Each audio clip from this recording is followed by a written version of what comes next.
Dahil November 1, gagawa tayo ng pancit canton ngayon. Tara, samahan nyo magluto. Yan. Siyempre, ginisa ko na yung mga gulay. Tapos yan, gigisayin ko na rin yung baboy para masarap. Yan. Nilagyan ko ng paminta yan. Tapos yan, lagay mo na yung baong sibuyas. Para lalong sumarap. Yan, gisay-gisayin mo lang. Tapos mamarap lalo. Pag naamoy mo na yung mabango na, yun na yun. Sabi may nor cubes. Yan.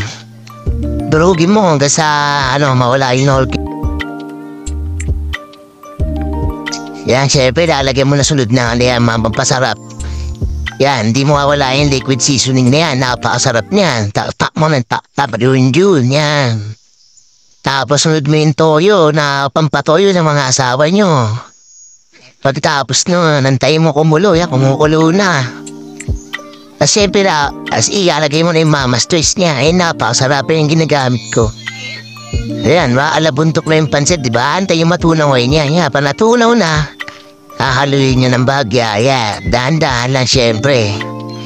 Tapos ilalagay mo yung mga gulay. Para maging maulay ang buhay nyo. Yan, halu-haluin mo lang hanggang sa maluto. Tapos ang luto, ayan na, tapos na. Diba? Napakabilis lang. Diba? Pag natikman to, mapapainang ka talaga. Ay, inang. Maraming salamat.